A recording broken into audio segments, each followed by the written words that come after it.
এর উপরে তার যেমন মার্কিন রাষ্ট্রদূত বলছেন, মার্কিন রাষ্ট্রদূত এই চুক্তির পক্ষে কথা বলতে গিয়ে বলছেন যে আমরা তো আমাদের বড় বড় কোম্পানি আসবে, তারা খুবই দক্ষ, তারা তাদের যে তাদের বিনিয়োগের মধ্যে দিয়ে বাংলাদেশ উপকৃত হবে ইত্যাদি বলছে।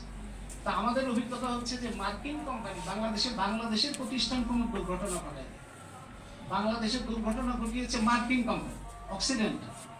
সেই অক্সিডেন্টাল থেকে কিনেছে ইউনোকাল থেকে কিনেছে শেভরনের, কিন্তু আমাদের ক্ষতিপূরণের টাকা পর্যন্ত পাই। এবং তাদের অদক্ষতা, অবহেলা এবং কস্ট কাটিং করতে গিয়ে আমাদের সর্বনাশ করেছে। প্রায় 250 থেকে 300 বিলিয়ন ঘনফুট গ্যাস নষ্ট করেছে তারা, যেটার কোনো ক্ষতিপূরণ আমরা এখন পর্যন্ত পাইনি। তার মানে মার্কিন রাষ্ট্রদূত যেটা বলছেন যে আমরা এখন আরো চেষ্টা করছি আরো, হ্যাঁ সেটা আমরা টের পাচ্ছি। পিটার হাস মার্কিন রাষ্ট্রদূত ছিলেন। আপনার রাষ্ট্রদূতদের যদি ট্র্যাকিং তার যদি স্ক্যান করেন তাদের ভূমিকা, তাহলে দেখবেন যে মার্কিন রাষ্ট্রদূতের প্রধান ভূমিকা হচ্ছে এখানে তাদের কর্পোরেট লবিস্ট হিসেবে কাজ করে।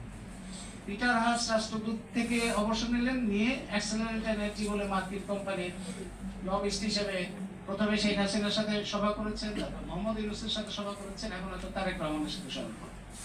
এবং এই সভা করে তারা তাদের যে সমস্ত চুক্তিগুলো, এই যে পিএসসি, সেগুলোর একটা ভয়াবহ, আপনারা আগে শুনেছেন, এটা একটা ভয়াবহ চুক্তির মধ্যে যাচ্ছে। এবং সেইখানে এই বাণিজ্য চুক্তির মতো পরিষ্কারভাবে বলা আছে খনিজ সম্পদ রপ্তানির বিষয়টা। আমরা বাংলাদেশ থেকে যে গ্যাস রপ্তানির বিরুদ্ধে গত 30 বছর ধরে একটা আন্দোলন আছে, যে আন্দোলনের মধ্যে দিয়ে আমরা গ্যাস সম্পদ রপ্তানিকে ঠেকাতে পেরেছিলাম, তার কারণে বাংলাদেশে এখন পর্যন্ত বাতি জ্বলে বা কিছু শিল্প কারখানা চলে।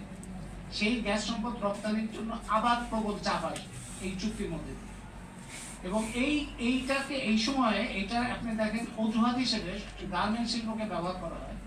যখন গ্যাস রপ্তানির জন্য খুব উথাল পাতাল হচ্ছিল এই 98, 99, 2000, 2001 ওই সময়, সেই সময় জাতীয় কমিটির যে আন্দোলন, তার নেতৃবৃন্দ এখানে উপস্থিত আছে, তাদের অনেকে এখানে যারা উপস্থিত আছে তাদের অনেকেই এটার মধ্যে অংশগ্রহণ করেছে। সেই আন্দোলনের সময় গ্যাস রপ্তানি চাপ দেওয়ার জন্য বিল ক্লিন্টন পর্যন্ত এই দেশে এসেছে কয়েক ঘন্টা ধরে। সেই সময় একটা যুক্তি বলা হইতো যে যদি আমরা গ্যাস রপ্তানি না করি তাহলে গার্মেন্ট শিল্পের রপ্তানি বন্ধ হয়ে যাবে। এই যুক্তিটা কিন্তু তখন বলা হইতো। এবং গার্মেন্ট শিল্প বন্ধ হয়ে যাবে, লক্ষ লক্ষ মানুষের কর্মসংস্থান হারাবে।